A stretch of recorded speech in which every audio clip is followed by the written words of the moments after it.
Hello বন্ধুরা, তোমরা সবাই কেমন আছো? তো আশা করি অনেক ভালো আছো। তো চলো, তোমার জন্য নিয়ে চলে এসেছি আজকে লোটে মাছের চপ। ভিডিওটা পুরো দেখতে থাকো। তো লোটে মাছের চপ করার জন্য আমি এখানে নিয়ে নিয়েছি আদা রসুন বাটা, হলুদ গুঁড়ো, লঙ্কার গুঁড়ো, কাশ্মীরি লঙ্কা, নুন।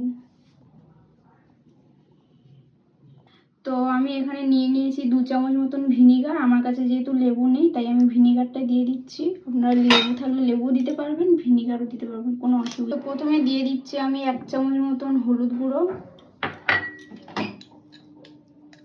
1 চামচ আদা রসুন বাটা, আমি দুটোই একসাথেই পেস্ট করে নিয়েছি, 1 চামচ লঙ্কার গুঁড়ো,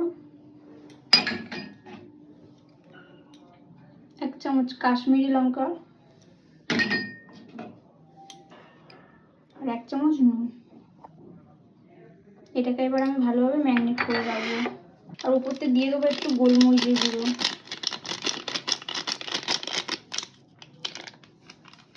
তো আমি এখানে সব মশলাগুলো দিয়ে দিয়েছি।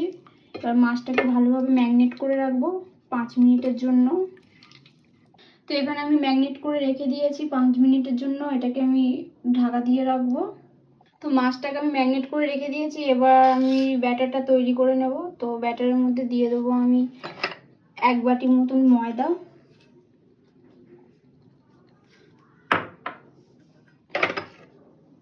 1/2 বাটি মতন কর্নফ্লাওয়ার, 2 চামচ মতন, ছোট চামচে 2 চামচ আমি আদা রসুন নিয়েছি,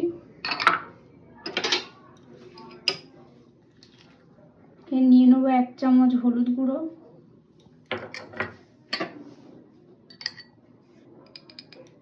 1 চামচ নুন নেব। যেহেতু মাছে আমি 1 চামচ নুন দিয়েছি তাই ব্যাটারের মধ্যে নুনটা একটু কমই দেবো। দেবো অল্প করে কালো জিরে।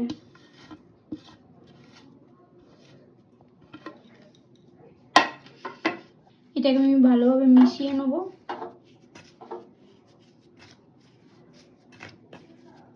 এর মধ্যে দিয়ে দেবো আমি অল্প অল্প করে জল।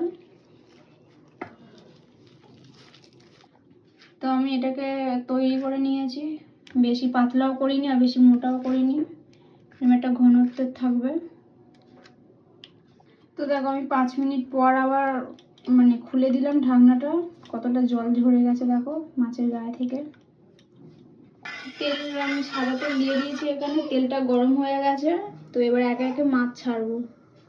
তো আমি এর মধ্যে মাছগুলো দিয়ে দিয়েছি, এরকম ভাবে চুবিয়ে নেবে, নিয়ে এরকমই আস্তে আস্তে করে ছাড়বে।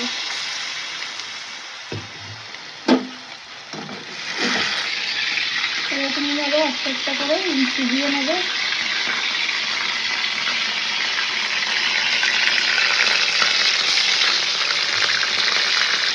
দেখতেই পাচ্ছেন এখানে আমি মাছটা উল্টে দিয়েছি আর লাল লাল ভাবে ভেজে নেবে। দেখতে কত সুন্দর লাগবে। এখানে ভাজা হয়ে গেছে, দুটো মাছ আমি তুলে নিচ্ছি। বন্ধুরা দেখতেই পাচ্ছ আমার এখানে লোটে মাছের চপ তৈরি হয়ে গেছে। তো ভিডিওটা কেমন হয়েছে অবশ্যই কমেন্টে জানিও, আর সাবস্ক্রাইব অ্যান্ড লাইকটা করে দিও প্লিজ।